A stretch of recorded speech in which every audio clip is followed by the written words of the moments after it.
If your job at a healthcare facility includes disinfecting against viruses, you know prevention is the best medicine. And maintaining healthy spaces starts with a healthy cleaning routine. Grainger's world-class supply chain helps ensure you have the quality products you need when you need them. From disinfectants and cleaning supplies to personal protective equipment, so you can help deliver a clean bill of health. Call 1-800-GRAINGER, click Grainger.com, or just stop by. Grainger, for the ones who get it done.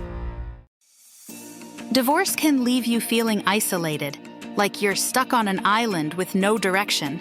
But you don't have to go through it alone. At Hello Divorce, we guide you step by step, offering everything from legal advice to financial planning so you can find your way back to solid ground. Start your divorce journey with the support you need at hellodivorce.com, because you deserve a better path forward.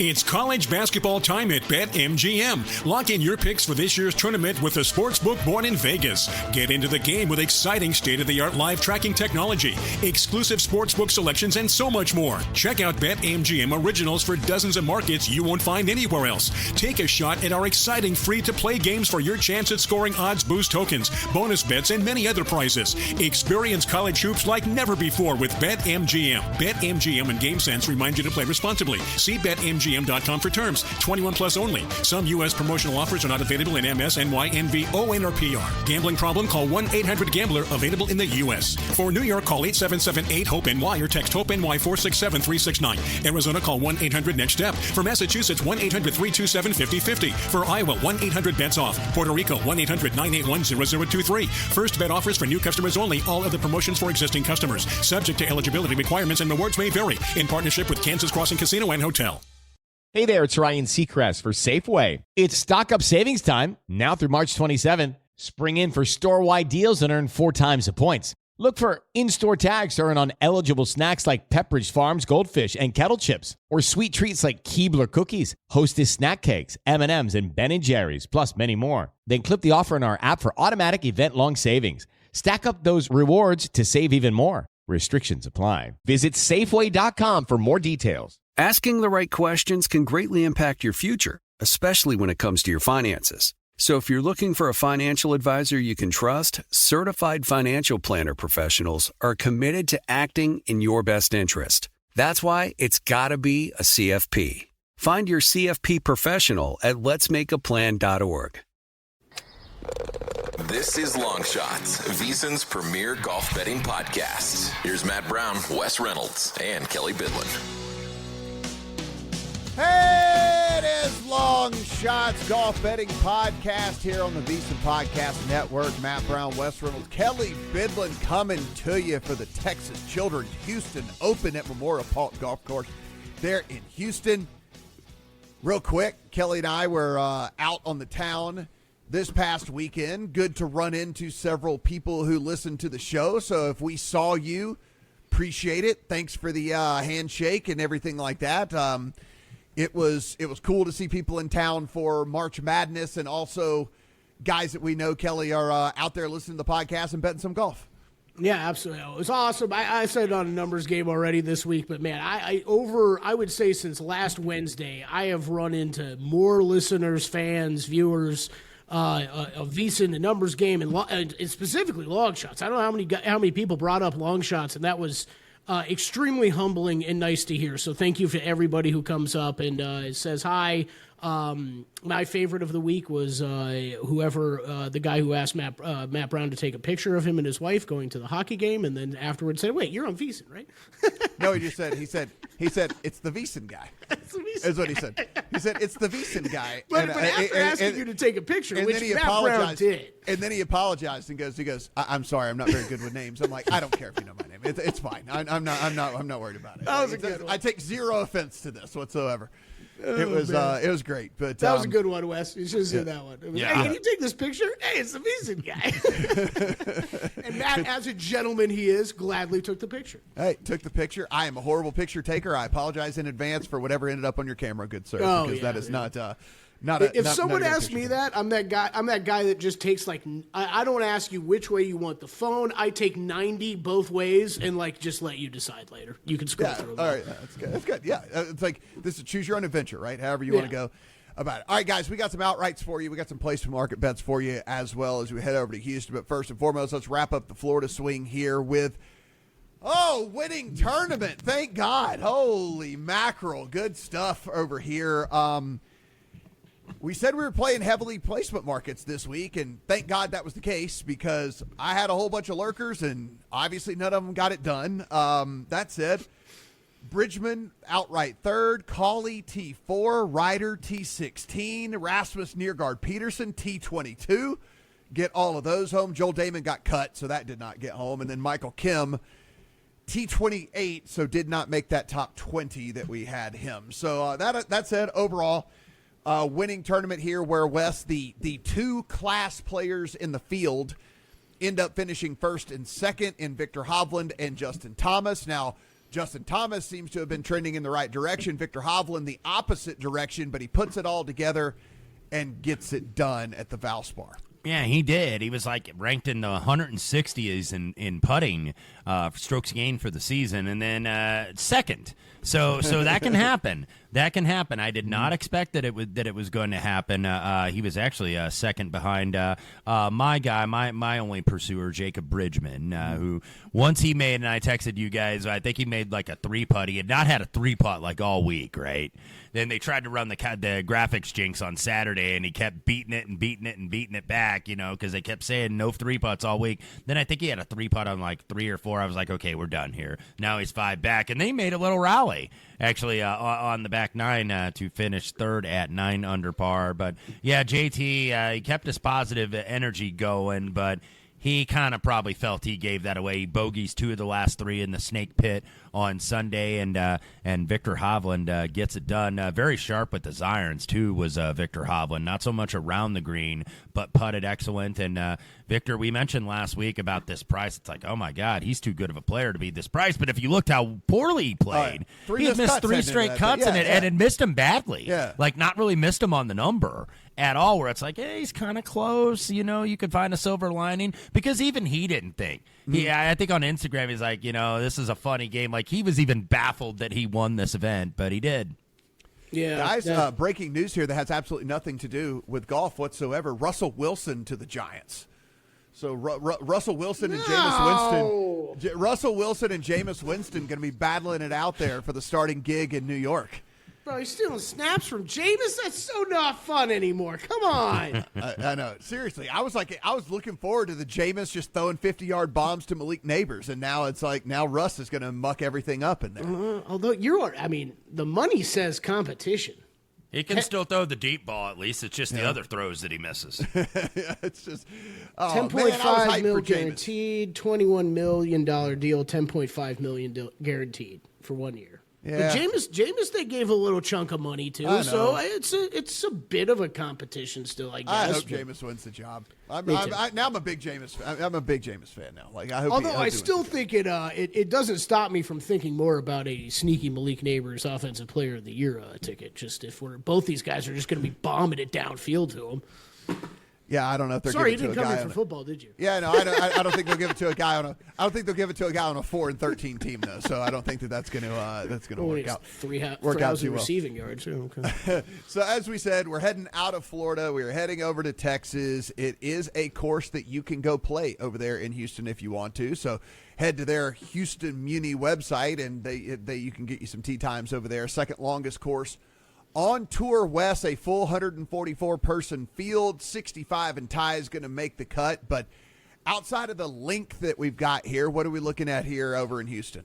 Yeah, and in terms of the course, and you mentioned it, Matt, a city course, got a big renovation a few years ago. Remember, this is a pretty new course, actually. 2020 was the first time they had this here. It was at Golf Club of Houston. It was at the TPC Woodlands for many years. So this event got moved to the fall. Jim Crane, the owner of the Astros Foundation, by the way, operates this tournament. They got it back, and they got some sponsorship, Texas Children's Hospital, and now they've moved it back to the spring. It used to be right before the Masters, back in the day when it was at the Woodlands. Now it's 2 weeks before San Antonio at the Valero will be the final event before Augusta next weekend. But they moved it back to the spring. And that has mattered because the course has played maybe a tad bit easier just because they reduced the rough. They used to have 2.5-inch Bermuda rough. Now it's about 1.25. It's half that ryegrass overseed.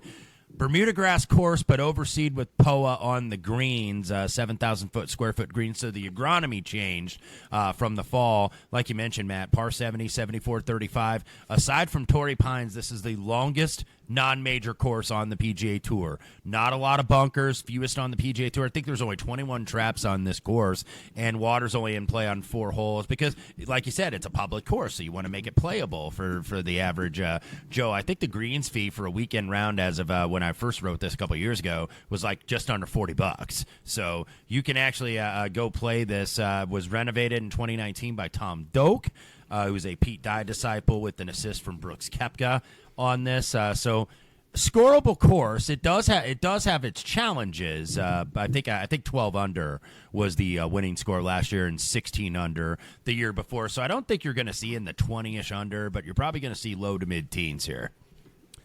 Kelley, as you were taking a look at this, anything stand out to you at all about the course?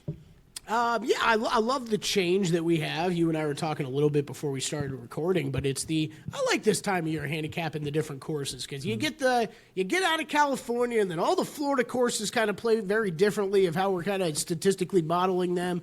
Then we get over to Texas, and this is the same thing. Very different from what we've seen. We talked on this pod the past couple weeks about, hey, you're going to be clubbing down a lot off the tee. No, this is going to be wide open fairways. Let it fly with the big dog for most of these guys off the tee. The rough just being chopped down from where we saw it back in the fall, not nearly as penal. You don't have much water. So very different setup. I think one of the big things, because if I listen to this podcast every week, I'd probably have tweeted something mean to me at some point already, but like, hey guys, this is actually a course. We're like, approach is not the craziest, most important thing that we're going to talk about. Yeah. So more of a well-rounded game. Every club in the bag going to be tested, but around the green matters a whole lot here. And then, off the tee, driving distance, I factored in a fair amount. So looking forward to diving into this one. This is the most Augusta-like. They tried to make this somewhat like Augusta. So this is going to be more, I think, an indicative test than certainly TPC San Antonio next week, where the Valero is going to be. So there's a reason why you've got the top 2 players in the world here. One, of course, being a native Texan who would certainly like to win in his home state, and then, of course, the hottest player in the game as well. So 1-2 in this field at the top of the odds board, and then there's a big old drop to the rest of the crew. Yeah. That's very significant to point out, because do you have the golf rankings, the world golf rankings in front of you, Wes? Because that is, we're talking top 2 guys, and then it's dropped to like 36 or something. Yeah, and you do have good players in this field. I'm trying to see who the next highest rated player is. Sorry, in this I put field. You on the spot. I think I don't think Russell Henley is playing this week. So no, he's not. Wyndham Clark at number 11 is in this field. Mav McNeely at 16 is in this field. Sahith Fagala at 22 is in this field. So you do, I think it was like 9 of maybe the top 30. So you do have a quality field, but it's just a massive drop when you got plus 350 and like 7-1. And then all the way down to 30, basically. I don't know if I remember a leaderboard in recent memory where we have such a gap between the odds jump. Like I don't think I remember one where we didn't get at least someone in the teens, but at least someone in the low 20s. But that's just not the case here. If you go to FanDuel, it is 350 on Scheffler, 650 on Rory, down to 28-1. On Aaron Rai. We literally jumped from 650 to 28-1 on that. And so, Kelley, I don't know if you remember anything off the top of your head, but it has been, if it has happened since we've been doing this podcast, I don't remember it. Yeah, it's a good call by both of you guys. That don't get me wrong. stuck out to me that it was Rory and Scotty both playing it in this week, just first of all, and then what the rest of the field looked like. But you're right, from that drop, to not even have anybody in the low 20s and getting up in the high 20, you're right. I don't remember an odds board like this. And the one I'll throw back to you guys, I'm even a little confused with the pricing with the top two at the top. I get it. It's Scotty Scheffler in Texas. He's awesome, but Rory's been so damn good. I really thought those odds were going to be a little closer together this week. He's the same price he is this week that he pretty much is at the Masters right now. Save for maybe a couple boosted prices on him, but you're seeing him like 7-1. I'm like, that's what he is in a couple weeks. That just stunned me.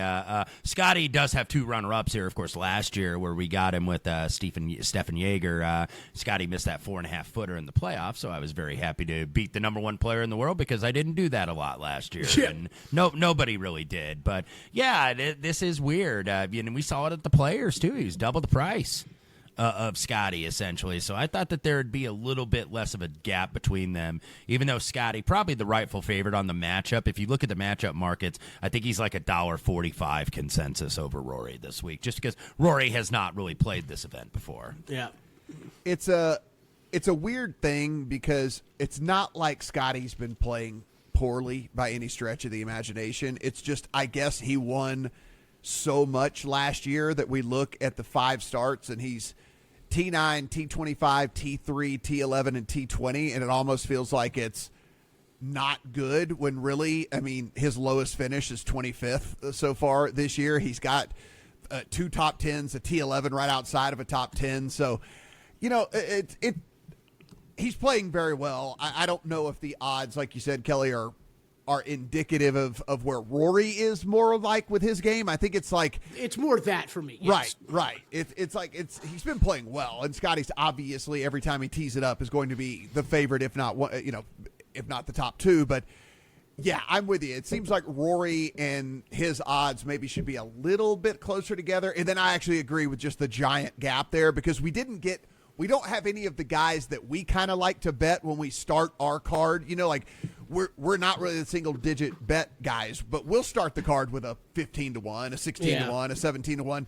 We don't have any of those guys in the field this week that we normally would do that with, and so the big gap certainly makes sense to me when it comes down to it. Kelley, you alluded to it. Sure, approach is always an important thing, but with this one, what we have shown over time with the length of the course, the lack of water, the lack of bunkers, and with the rough being chopped down an inch and not being Bermuda either. That's the other thing. Not only has it been chopped down, but it's not Bermuda either, so we don't get that sticky rough. We don't get those flyers. We don't get that club head speed needing to come into play so heavily to make sure that your club doesn't get all caught up and jacked up whenever you're coming through there, is that you can kind of grip it and rip it almost with impunity. Like you can't go way, way wayward here, but, most of these guys don't do that too often anyway, so yeah, driving distance, very, very heavily factored in for me this week.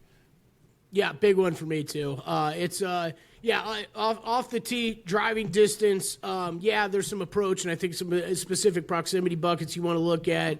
It really 150 over that, 200 plus. You want to look at all those a little, at least factor those in. But then a lot around the green, scrambling for me, bogey avoidance, 3-putt avoidance. We got some tricky greens this week to putt on.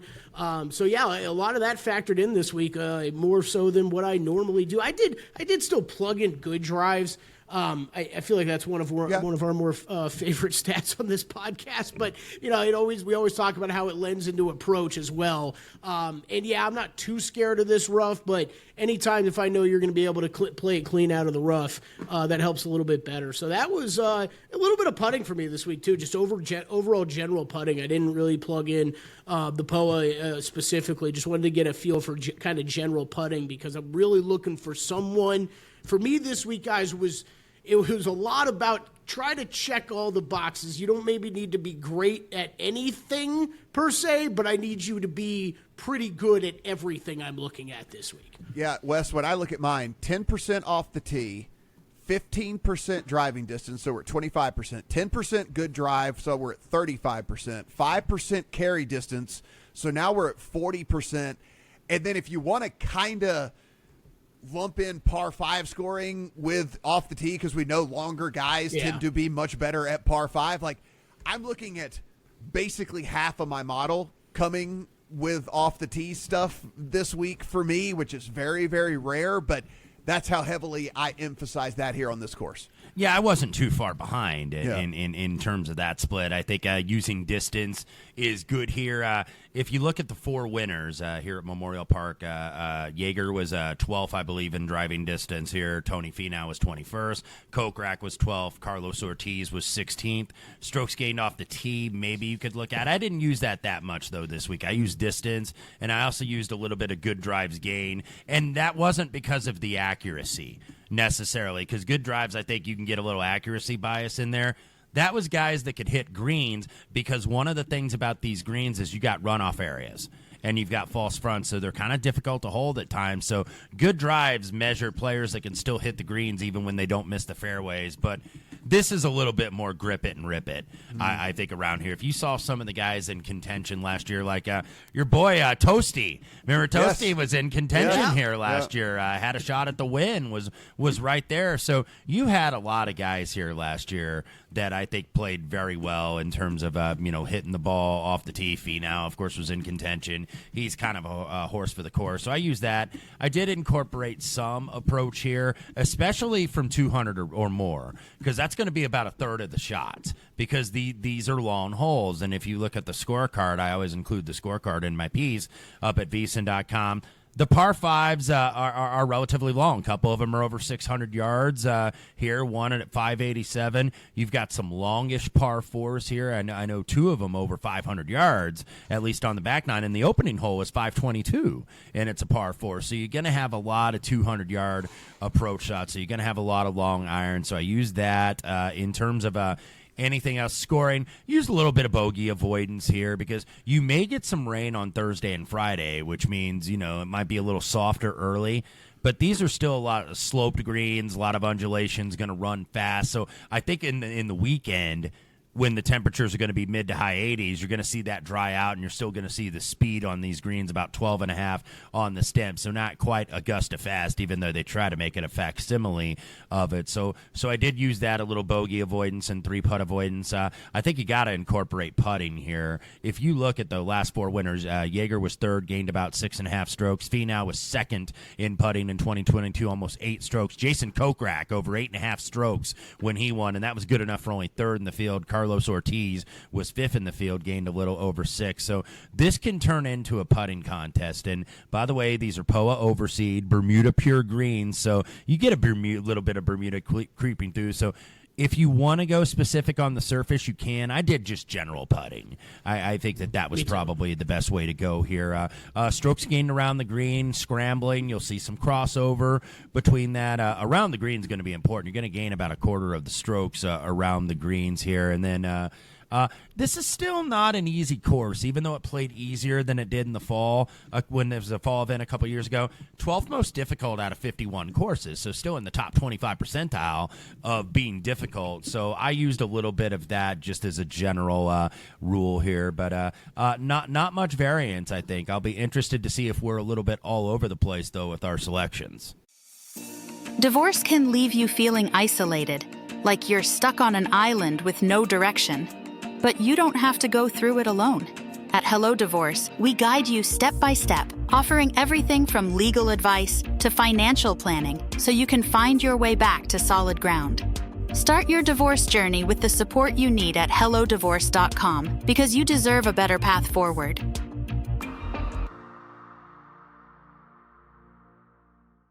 It's college basketball time at BetMGM. Lock in your picks for this year's tournament with the sportsbook born in Vegas. Get into the game with exciting state-of-the-art live tracking technology, exclusive sportsbook selections, and so much more. Check out BetMGM Originals for dozens of markets you won't find anywhere else. Take a shot at our exciting free-to-play games for your chance at scoring odds boost tokens, bonus bets, and many other prizes. Experience college hoops like never before with BetMGM. BetMGM and GameSense remind you to play responsibly. See BetMGM BetMGM.com for terms. 21 plus only. Some U.S. promotional offers are not available in MS, NY, NV, ON, or PR. Gambling problem? Call 1-800-GAMBLER. Available in the U.S. For New York, call 877-8-HOPE-NY or text HOPE-NY 467-369. Arizona, call 1-800-NEXT-STEP. For Massachusetts, 1-800-327-5050. For Iowa, 1-800-BETS-OFF. Puerto Rico, 1-800-981-0023. First bet offers for new customers only. All other promotions for existing customers. Subject to eligibility requirements and rewards may vary. In partnership with Kansas Crossing Casino and Hotel.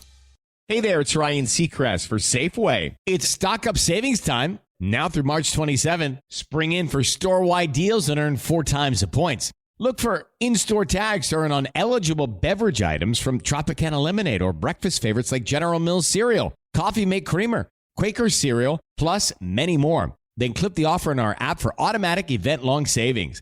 Stack up those rewards to save even more. Restrictions apply. Visit Safeway.com for more details. Asking the right questions can greatly impact your future, especially when it comes to your finances. So if you're looking for a financial advisor you can trust, certified financial planner professionals are committed to acting in your best interest. That's why it's got to be a CFP. Find your CFP professional at letsmakeaplan.org. Yeah, going to be super, super interesting with all of this, so we might as well go ahead and start to look at that, Kelley Bydlon. I guess if he did pop up if you're watching us over on the YouTube, which, by the way, appreciate that. Go ahead and hit that subscribe button while you're here. Sorry, I was slacking. Yeah, no, we said Scheffler, Rory up top, giant drop to Aaron Rye, Wyndham Clark, J.J. Spawn, Tony Finau. Even bigger drop there, getting into the 35 range with Minwoo Lee, Michael Kim, Jason Day, Davis Thompson, Sung J M. Then 40 and longer on Pendrith, Bridgman, Yeager, Siwoo, Maverick McNeely, things like that. So, we're all going to have numbers next to the guys if any of the outrights we played this week, because I doubt we played Scheffler or Rory. So outside of that, there's going to be some numbers attached to those people. I got close on Rory, fellas. I'm just going to say it. I got close. That guy looks like the best golfer in the world right now. You're hanging. I saw an 8-1 boost at Caesars. There were plus 750s out there. I got real dang close. So I'm going to have him and Scotty. I know we say this a lot, but definitely Rory's going to be circled for live betting opportunities for me this week on the outright market. Well, go ahead and let us know. What did your model spit out, and what did you end up throwing in the account? Yeah, that's start with 3 outrights for me. 3 outrights. I forgot I did add one here sort of late. Okay, I went with it's a funny outright card, man. I definitely played more of the placement markets this week. Definitely dialed back just a little bit in general this week. Look, this is we just talked about it, but not a ton of course history this time of year to go off of. We just talked about the changes in some of the grass and hole and everything like that. And with those odds boards showing up the way it showed up, just letting everybody know I am dialing back a little bit this week. There wasn't a ton that kind of jumped out to me, except for one guy, and that would be one Alex Smalley, who I have bet a lot of this year. But man, I cannot square his number with the rest of this field. We talk about this massive gap from the guys at the top. And, let me preface this. First of all, if you followed along with me last week, betting Alex Smalley in a matchup over Victor Hovland, 1, I apologize. 2, maybe you just you see who he's matched up with this week, and you put an outright bet in on that guy, because maybe it will get home again this week. Love it when that happens. So 60-1 on Smalley.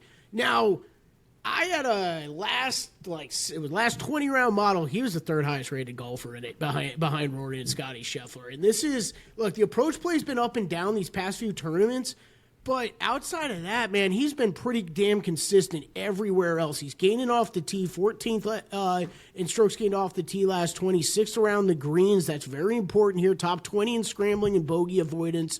Third in weighted strokes gained putting looked at. He's good with the long irons, so that's important here.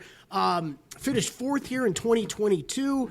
He checked a lot of the boxes for me. So this was a whole. What do we do? What do we ladder down in golf? You ladder up in other things. Outright play on him, and then a top 20 play and a top 40 play on Alex Smalley, all for me. So going in pretty big on Smalley this week. The other 2 outrights I played, guys, a little bit more gut feels for me. They haven't, all the parts of their game should fit here. This course should make a lot of sense for them. We just haven't seen everything kind of click at all any 1 week this week, and that would be Minwoo Lee and Jake Knapp. I'm playing both those guys. Jake Knapp, when we kind of first saw him, we thought, hey, big bomber, he's going to be great. And his off-the-tee stuff hasn't been as consistent recently, but his approach numbers have been very good. So rolling with Knapp 80-1 in that one, and then Minwoo Lee, I expected to get a little bit better price on him this week, but I guess he's drawing a lot of bets because I do think for guys that we've talked about on just on tours even the past couple years,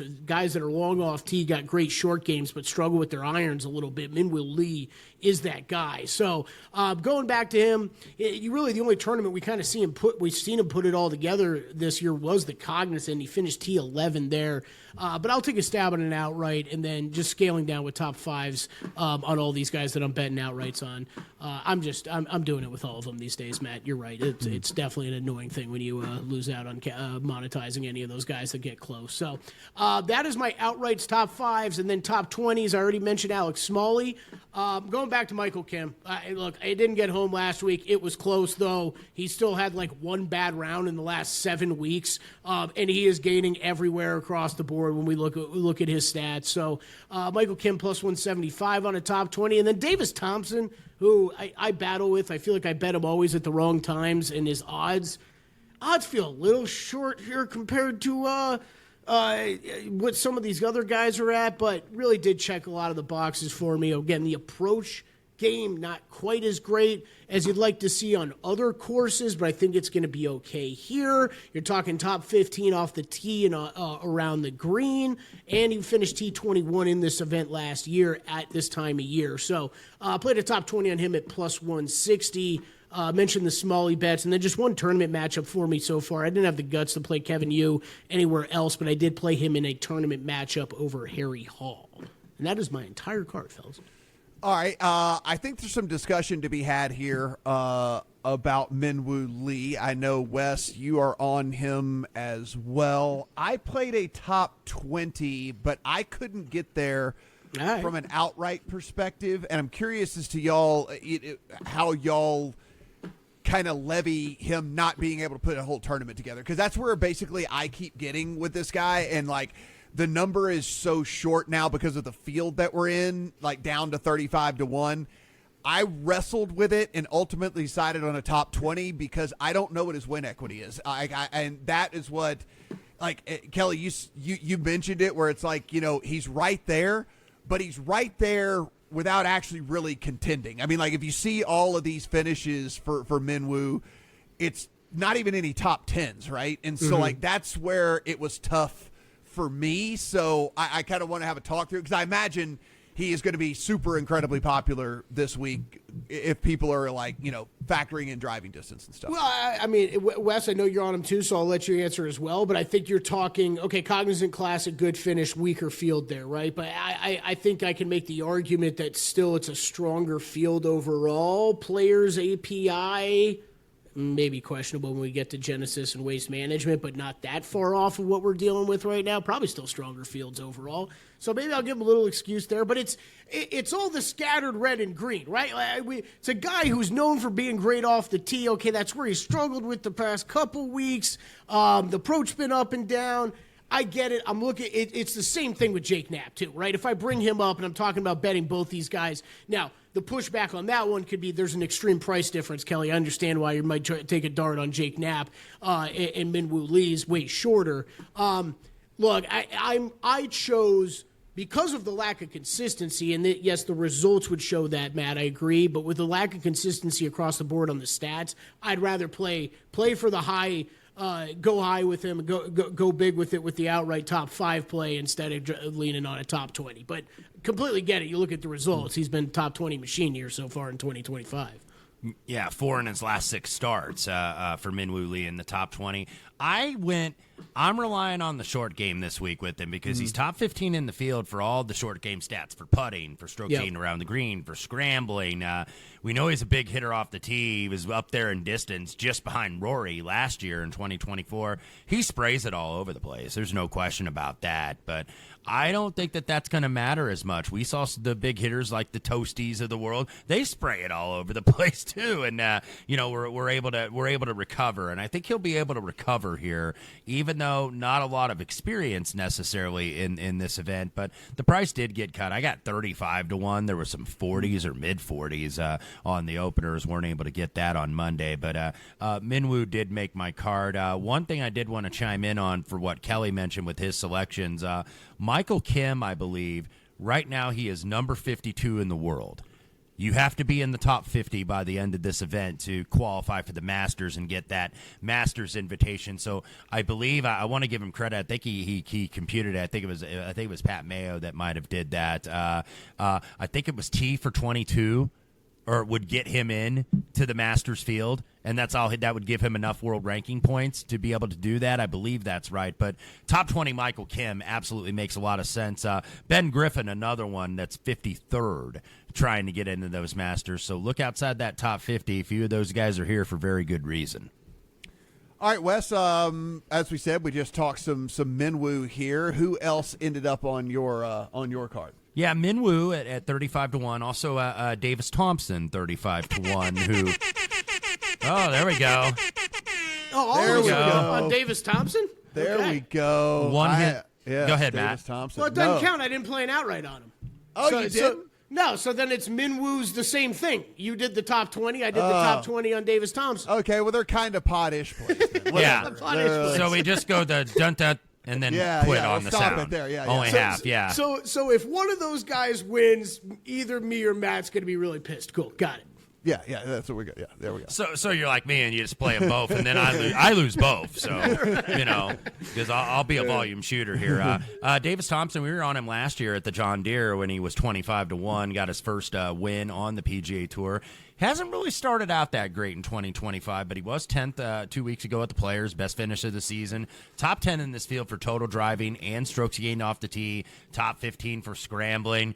Just seems to kind of fit that guy that can hit it a long way. Maybe not the bomber that some guys are, but on the distance he's up there, and is not going to get in a lot of trouble. Yeah, not going to get in a lot of trouble, and can be a birdie maker and go on runs. So Davis Thompson, 35 to 1. Another guy, these next two, by the way, in the mid-range, in the 50-ish range, between 50 and 60, are very speculative on my part because there's a lot of evidence to go against these guys.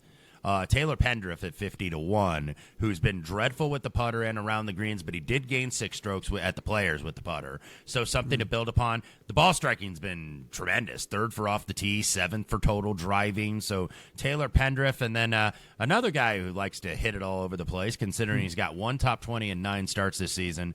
I played him last year. I think like half the price he was on my card that did have Jaeger, but Sahith Theegala, 55 to 1. He's spraying it all over the place off the tee, but I don't think he's going to get hurt with this non-penal rough and the wide fairways. Top 10 actually in total birdies on the PGA Tour, so he is capable of, getting a lot of circles on the card, and I don't think he's going to get a lot of those squares, a lot of those bogeys here, just because this is such a wide open course. He's really creative around the greens too, so I could see Sahith playing well, and Sahith's been getting hit in some of the matchup markets, so that kind of pushed me over the edge on him. Max Grazerman, who I believe you can get now at like in the 60s or about 70 to 1. I got him 78 actually this morning here at a shop in town. Top 10 finish here last year was the beginning of a good rookie campaign for the guy, and he ended up in the top 50 in the FedEx Cup. Almost beat Aaron Rye at the Wyndham. Fortunately for me, he did not. Better on the West Coast swing this year and was 11th at the Cognizant, was 22nd at the API. Ball striking sucks right now for this guy based on what he can do, but he can get away with it here. He's a pretty good putter. Think that could be a separator. And then the rest are triple digits. And I had a few that I liked here that I actually narrowed down. So some of the ones I didn't play, I'll probably play in like top 30s, top 40s.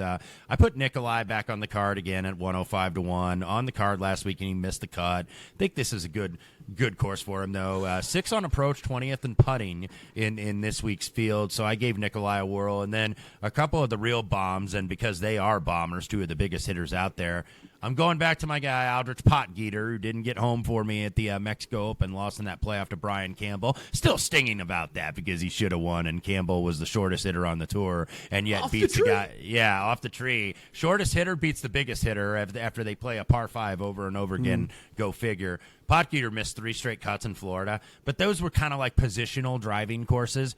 This is not. So this is going to favor a big hitter like him. He is number one on the tour in driving distance, even ahead of Rory, and ninth for off the tee. Maybe DeChambeau is the only guy that hits it longer off the tee than this guy right now. And then another guy, Stephen Fisk, at 175-1. Another bomber off the tee, top 20 for distance, top 20 for strokes gained off the tee. He is a tour rookie who won on the Corn Ferry last year. 6 on tour and greens and regulation. Best finish on the tour in his rookie campaign a couple weeks ago in Puerto Rico, T4. Couple other guys in that 100-1 that I did consider that I'm going to mention that I'll have placements. I considered Jesper Svensson, who is another big hitter off the tee. Matty Schmid. These are all guys 125, 150. I think a couple of these European players. Victor Perez might be another one. Not really a bomber, but a guy I think that could play well here. He's around 125. So I considered a few of these. I think those will be some top 30s and 40s for me. Hayden Springer, by the way, another one who I think is as high as 200-1. Hayden Springer modeled very well for me. I was just going to say it. I don't know if that I ever went to go check his odds, Matt. Well, the thing is I've been down that road twice already this year, and I just don't know if I don't know if I want to go that route again. Yeah, but he did model very well for me. Yeah, guess what, audience? Keith Mitchell modeled very well for me again this week, too, but I'm not going down that road. Yeah, I mean, he's probably a placement market guy or a head-to-head guy or something like that, but I can't go there, again with it all. So mentioned that I had Davis Thompson outright. 3 other outrights for me with a couple of guys that I'm in consideration for. Kurt Kitayama is on the ticket for me. Yeah. This is, there's just no. Get that putter to work, Kurt. Yeah, there's just no.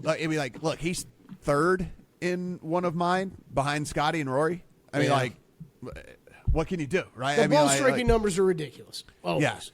Yeah, and so it's one of those things where I can't really get off of him when he's getting up there, that close to the top with Scotty Scheffler and Rory McIlroy. Stuff, obviously the approach numbers of recent for sure are not the greatest in the world, but as we said, maybe some of that is mitigated by him being able to get it out there a little bit further than some of these guys. Weird last 2 tournaments. Look at that. Green and putting right in approach. Yeah. What's going on, Kurt? Yeah, it just very odd, but you can see just consistently gains off the tee, right? Yeah. That is he's a dude that consistently gains off the tee, a dude that I'm going to be, lamenting whenever he certainly, goes out there and is red again in approach and all the stuff like that. But decent around the green player. Yeah. So Kitayama for me, other outright for me, Taylor Moore. Taylor Moore actually graded out very well for me. Yeah, me too. In all of this, had to kind of dig in because I didn't know why he was grading out as well as he was. But man, he is a lot to like about Taylor Moore heading into this one. As you see right there, Kelley, it's just the approach game that has kept him from, I think, doing anything here. You're liking the around the green stuff, you're liking the off the tee stuff, you're liking putting. tee to green. Yeah, putting. You're liking most of the stuff except for the approach numbers, and maybe this mitigates at least a little bit of that with the distance that he does have. 20th in this field over the last 50 rounds in driving distance, putting it out there about 310 on average for him. So Taylor Moore makes the card for also, me. When you look at some of his finishes, right, it's hey, T9, okay, longer course, right, Phoenix. Mm-hmm. Okay, T7, longer course, Amex. This is, I think that makes sense for what you're looking at with Taylor Moore. Then for me, I have a couple of Thorbjorn Olesen, and then Michael Thorbjornsen. Both of them end up making it for me. So this is a long shots record on how many Scandinavian golfers that the 3 of us have bet to start a season by March 25th. Listen, both of these guys, they modeled so high. I hemmed and hawed over it, and then I go in and I kind of look at the profile of the golfer that we're looking for and what can happen here. So specifically Thorbjorn Olesen, if it wasn't for how high I rated good drive percentage, like he is inside the top 30 in driving distance, but I guess he sprays it. Like he is 90th in good drive percentage in this field, which I guess suppresses how high he is in the model for me, because even with that number working against him so poorly, he's still 9th overall in one of these that I ran. And so again, just kind of going with the model here. And if you go back a little bit further, certainly on the European Tour stuff, you can see some real good success for him, like right pretty here, recently. Yeah, like pretty recently, right? I mean, we're talking about 2024. It's not like a guy that we're waiting to rebound on. I mean, there's a T2, a T7, a T3, like all kind of back to back right there for him. So maybe he can find some of that success over here on the state side. I try to tell Wes every year, Andalusia Masters, watch out for Thorborn Ornelson. You gotta have him on the card. Yeah. What are you doing if you don't have him on your card, right? Yeah. And then, like I said, Michael Thorbornson, another dude that if you go and kind of look at the statistical profile, big hitter, not incredibly accurate with those big hitter with hitting as far as he is, but weirdly enough, really good on long irons as well. He scores on the par fives. So maybe if we can avoid having to get too much done around the green with him, maybe there could be a breakthrough here. You can kind of see. I mean, it's a guy that the number is indicative of where he's at, right? I mean, you're getting a huge number on him, so it's not a deal. But like, you can see if you get a peak game out of him, Kelley, like you see the T8 at the RSM, which is like one of the ones that I looked at that was pretty interesting to me, because you got green across the board except for off the tee, mainly because he sprays it, right? But if we're not worried about the spraying here as much, and we're okay with the distance, then that's why I kind of went to him. Dude finished T2 at the John Deere last year? Man, do I not remember that at all. Okay. Yeah, so, again, and American. Sorry, Michael. I sold you short, buddy. Yeah. Well, from Wellesley, Massachusetts. Wellesley? God bless every city in Massachusetts. Thor was a really good player at Stanford. Was a very highly rated college player and amateur, so he's got the game, man. He's got the pedigree, and you're just kind of waiting for him to break through, and could be here. Yes, and I did not go outright like you did, Wes. I did also top 20 on Taylor Pendrith. Kind of the same thought with me as it is with Minwoo. Like, I just don't know what the win equity is with him. Like, it seems like there's always 2.5 good rounds, and then something just kind of goes off the rails with him. So I couldn't quite pull the trigger with him. That being said, if anybody's playing DFS out there this week, these are all dudes that I would probably have a healthy mix of in my lineup. Pretty much everybody that we've mentioned, because on a spike week for any one of these guys can be, rack up the points for you in a DFS format. So do like them there for that. I can tell y'all right now, if Rico Hoey wins, I'm going to be pissed off because he is 4th overall in one of my models. I can tell y'all if Kevin Yu competes or does something really well, he is 8th overall in one of mine.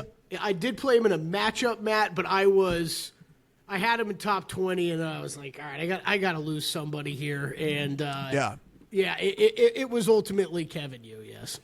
Lee Hodges rated out really well for me. I considered him too, but he's coming back from injury, by the way. I think this is his first start since Phoenix. Yeah. The only problem with you, real quick, not you, Kevin Yu. Love you, love both yous. Thank you. The one problem with him was and again, a rarity for this podcast, especially to hear me say this, but I did actually focus on guys that can putt pretty well this week, and Kevin Yu's putting has just been a disaster. Everything else has been great, has been fantastic, but the putting was enough to talk me off of it. I got to admit, Kelley, I'm pretty surprised one Gary Woodland did not make your card this week. You know what? Didn't rate out as high this week for me as I honestly was a little surprised he didn't either. Oh, but I went heavy around the green, man. Like his round green stuff hasn't been all that great recently, has it? Let's see. No, I'll tell you it's actually Kelley, terrible. Yeah, it's actually terrible. 117th in this field. Yeah, exactly. Yeah. I'll tell you the Kelley regular that I was surprised, but he WD'd last week, so I kind of just crossed him off, was Charlie Hoffman. He rated out very highly. Texas guy. We've talked about him in these at these tournaments before in Texas. a guy I usually like to target in Texas. But yeah, WD last week, that was enough for me to say, okay, I'll keep moving on here. One I did want to mention, Kelley, you were mentioning a guy that's a great ball striker and not a good putter. How about I got a good putter that's ball striking's been a little bit off lately, but this is an interesting angle for like maybe a top 30 or a top 40 or perhaps a first-round leader, and I'm going to go to Taylor Montgomery from right here in Las Vegas, Nevada. Taylor, by the way, this from Rob Bolton. Rob Bolton does the fantasy stuff at PGAtour.com.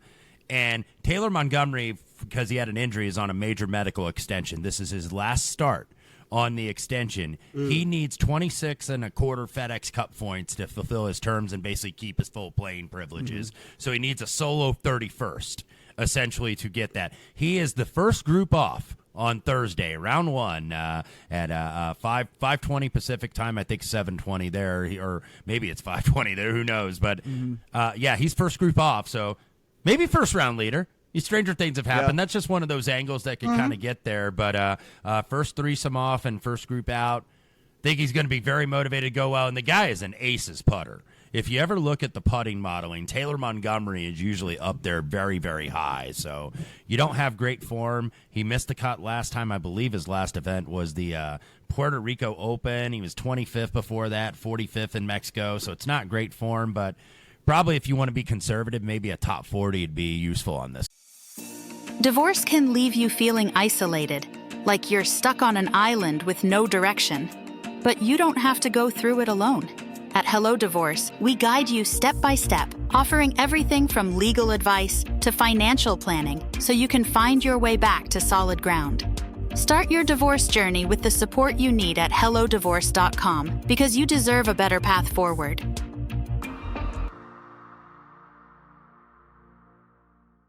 It's college basketball time at BetMGM. Lock in your picks for this year's tournament with the sportsbook born in Vegas. Get into the game with exciting state-of-the-art live tracking technology, exclusive sportsbook selections, and so much more. Check out BetMGM Originals for dozens of markets you won't find anywhere else. Take a shot at our exciting free-to-play games for your chance at scoring odds boost tokens, bonus bets, and many other prizes. Experience college hoops like never before with BetMGM. BetMGM and GameSense remind you to play responsibly. See BetMGM.com for terms. 21 plus only. Some U.S. promotional offers are not available in MS, NY, NV, ON, or PR. Gambling problem? Call 1-800-GAMBLER. Available in the U.S. For New York, call 877-8-HOPE-NY or text HOPE-NY 467-369. Arizona, call 1-800-NEXT-STEP. For Massachusetts, 1-800-327-5050. For Iowa, 1-800-BETS-OFF. Puerto Rico, 1-800-981-0023. First bet offers for new customers only. All other promotions for existing customers. Subject to eligibility requirements and rewards may vary. In partnership with Kansas Crossing Casino and Hotel. Hey there, it's Ryan Seacrest for Safeway. It's stock up savings time, now through March 27. Spring in for store-wide deals and earn 4 times the points. Look for in-store tags to earn on eligible snacks like Pepperidge Farms Goldfish and Kettle Chips, or sweet treats like Keebler cookies, Hostess snack cakes, M&Ms, and Ben & Jerry's, plus many more. Then clip the offer in our app for automatic event-long savings. Stack up those rewards to save even more. Restrictions apply. Visit Safeway.com for more details. Asking the right questions can greatly impact your future, especially when it comes to your finances. So if you're looking for a financial advisor you can trust, certified financial planner professionals are committed to acting in your best interest. That's why it's got to be a CFP. Find your CFP professional at letsmakeaplan.org. Guy. What would you guys say, just as a piece of advice before we get out of here, on Rory and Scotty? Because so the only reason they're playing this tournament, it's a Masters tune-up for them, right? And so the scary thing for me is they're playing this just to try to hone in on something, and it's not necessarily to go out and win this tournament. Yeah. And so that's the thing I'm a little bit worried about. Like, right, especially with Scotty, like he hasn't been as crisp on some of the facets of his game as we've seen in the past, and it wouldn't surprise me if Scotty Scheffler's playing this tournament to go out there and be like, hey, my long irons have been ass, and so I'm just like, that's all I care about for this tournament, right? Like, or whatever, or something like that. Like, I don't know. It does make you wonder, right, when it's like they're playing this tournament and nobody else is, as to kind of what the motivation is, you know? Look, I think that you and I have talked a bunch about this in the past, leading up to majors and on long shots and then other shows as well. I think it's an angle that I've tried to back myself down on more and more over the years. Rory's never played this event before, right? Right, Wes? Never played here. Yeah, I think this is. Hey, I want to keep myself fresh. Yeah, I want to. Yeah. I agree. I think it's more that with him right now of, hey, things are going well. Let's keep playing. This is a good course to tune up for the Masters on. I think you can tune up for the Masters and still go win a damn golf tournament. So it's worth bringing up, but I think it's, we brought this up about the field last week, right? I think you've got some guys, these two, we lumped two groups last week of, hey, these guys are hot. They're looking to stay hot, and this group is struggling. Victor Hovland, Justin Thomas to a degree, and need to find something here before too long. I don't want to say Scotty Scheffler's struggling. I agree with you, Matt. Go ahead and throw it up on a graphic on Golf Channel, Scotty Scheffler's finishes this year, and we're like, is there a problem with Scotty Scheffler? Like, those look pretty damn good finishes to me, but for his standard, I'm sure he's looking at this as, yes, I need to get into form before the Masters. And Rory doesn't want to lose that form before the match. That's more the way this week I would approach that. And I'm not going to blame anybody for betting on the two best golfers in the world if they wanted to do that this week. I'm going to take a pass, but I think that Scotty, the reason why I think that he's still favorite in the matchup, even though Rory's in better form, is what we mentioned earlier, two runner-ups here. This is Texas, and he's obviously now a Dallas resident, so he's motivated to win. I was actually going through very quickly. Apologize for the audible here. I don't think he's ever won in the state of Texas on the PGA Tour. No, he did. He won in Austin. I take that back. He won in Austin at the Dell Match Play, but certainly a home game. But I'm not going to pay +3. I'm not going to bet +350 for certain at all. I mean, I will say I would definitely. I mean, I think I made this obvious already, but I would definitely be betting Rory this week over Scotty. So, like, if you were, say, you were kind of like, we just talked about DFS. So if you were doing DFS, you would be like heavy Rory and then kind of fill out from there. Yeah, actually, I actually think that's a pretty good strategy this week. It would be Rory at the top for me, and then I think there's a lot of these other guys that we talked about that you could throw in a lineup that are a lot cheaper. What are we doing from a one and done perspective? I have no idea, Matt. My one and done's a disaster already. I mean, I had Bridgman last week, so I at least made some cash. So that was nice, but I've got some work to do. That's for sure. It's who did I set? This would be the week to go mid-range guy, though, probably. Yeah. I don't know when I'm ever playing Davis Thompson again, so I'm probably just going to play Davis Thompson. Okay, that's who I played. That's actually who I played. That's who I put in already. Sorry, I did it a couple hours ago and I forgot because I used up everybody else. Smalley I've already used. He was the first guy. I was like, let me just get Smalley out of the way. I was like, oh yeah, I used him already apparently. I would probably be Minwoo or Finau this week, even though I did not bet Finau on the outright. Finau has a win here in 2022, and he was second in 2024. Yeah, Wes, I was close on him. Of just when we talk about this separation of outright pricing, it's. Yeah. I mean, and maybe this is a little bit too much in our heads because of what we saw last week, or maybe Victor Hovland should have been more. We should have been more aware of him in just the price drift and capitalizing on that last week. But you look at the other golfers that Tony Finau is bunched with this week. You're telling me, in the long run, is he significantly better than most of those guys around the same price? Hell yeah, he is. And I think he will get back to that point here at some point this season. And who knows? This could always be the start of it. So you want to tell me you're betting Finau 30-1 or a solid top 10 price on that dude this week? I got no problems with that either. Yeah, there's 7 or 8 people if you look at the DK DFS prices. Obviously, Scotty, Rory, Spawn, who comes off the playoff loss to Rory at the Players, Rai, Minwoo, Davis Thompson, Sunjae, and then Finau. That is very bizarre to see Finau 8th best on the board. Yeah. Wyndham Clark and Jason Day right behind him. I consider Jason Day, and I know he's been widely tipped in the space. He might be more of a sleeper for Augusta. that I would Yeah, bet at I agree. 90 or 100 to 1 here. The price just a little low for me at 30, but if he was 40 or 50, I'd be aboard. But Jason Day, I wouldn't be surprised if he played well. It's just I don't get Finau this year, right? It's just, miscut at the players, and a disaster across the board except for off the tee. Okay, fine, API was okay. Around the green struggles, but that's nothing new for him. Okay, then great, a T5 at the Genesis, a T13 at Pebble, and then miscut. Like, it's just, he's not been able to get on a roll at all this year. And again, at the price, from a price standpoint, I think you can make a case for him. And I got close. He rated out 11th in my model. Like, I easily could have bet him this week. And with the course history you brought up, Wes, it was one I considered, but ended up passing. Guys, Wes's full write-up over at VSiN.com. You can go in right now, $9.99 for a 30-day trial to see everything that we do over there. So VSiN.com/subscribe for that. So, listen, as we said, it's not just golf stuff over there. We're at tournament time right now. Get all the breakdowns of all of those games. We are heading towards Major League Baseball opening day. We have a betting primer for that. We'll have all of those games up over there. And, of course, every other sport that's going on in the daily write-ups over there, everything from tennis to horse racing to NHL and beyond. So take advantage of that over at VSiN.com. If you haven't done so already.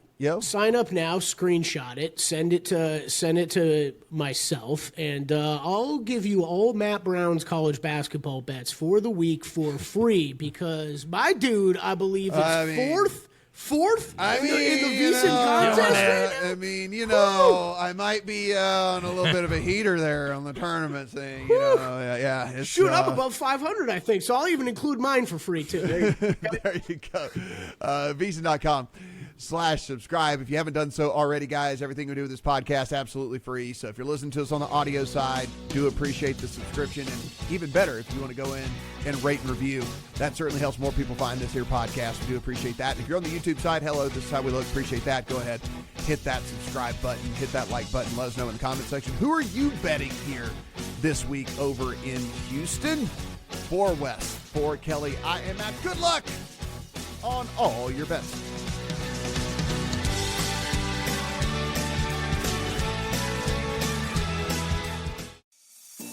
Divorce can leave you feeling isolated, like you're stuck on an island with no direction.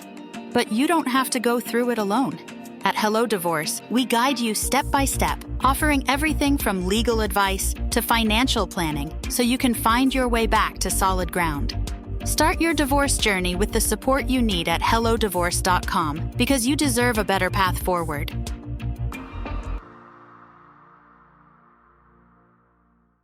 Hey there, it's Ryan Seacrest for Safeway. It's stock up savings time, now through March 27. Spring in for store-wide deals and earn 4 times the points. Look for in-store tags to earn on eligible snacks like Pepperidge Farm's Goldfish and Kettle Chips, or sweet treats like Keebler cookies, Hostess snack cakes, M&M's, and Ben & Jerry's, plus many more. Then clip the offer in our app for automatic event-long savings. Stack up those rewards to save even more. Restrictions apply. Visit Safeway.com for more details. Eczema isn't always obvious, but it's real. And so is the relief from Ebglyss. After an initial dosing phase of 16 weeks, about 4 in 10 people taking Ebglyss achieved itch relief and clear or almost clear skin. And most of those people maintain skin that's still more clear at 1 year with monthly dosing. Ebglyss, lebrikizumab LBKZ, a 250 milligram per 2 milliliter injection, is a prescription medicine used to treat adults and children 12 years of age and older who weigh at least 88 pounds or 40 kilograms with moderate to severe eczema, also called atopic dermatitis, that is not well controlled with prescription therapies used on the skin or topicals, or who cannot use topical therapies. Ebglyss can be used with or without topical corticosteroids. Don't use if you're allergic to Ebglyss. Allergic reactions can occur that can be severe. Eye problems can occur. Tell your doctor if you have new or worsening eye problems. You should not receive a live vaccine when treated with Ebglyss. Before starting Ebglyss, tell your doctor if you have a parasitic infection. Searching for real relief? Ask your doctor about Ebglyss and visit ebglyss.lilly.com or call 1-800-LILY-RX or 1-800-545-5979. The Unshakables podcast is kicking off season 2 with an episode you won't want to miss. Join host Ben Walter, CEO of Chase for Business, as he welcomes a very special guest, Chairman and CEO of JP Morgan Chase, Jamie Dimon. Hear about the challenges facing small businesses and some of the moments Jamie has overcome. Listen wherever you get your podcasts. Chase mobile app is available for select mobile devices. Message and data rates may apply. JP Morgan Chase Bank N.A. Member FDIC. Copyright 2025. JP Morgan Chase & Company. If you work in quality control at a candy factory, you know strict safety regulations come with the job. It's why you partner with Grainger. Grainger helps you find the high-quality and compliant products your business needs to inspect, detect, and help correct issues. And the sweetest part is, everyone gets a product that's as safe to eat as it is delicious. Call 1-800-GRAINGER, click Grainger.com, or just stop by. Grainger, for the ones who get it done.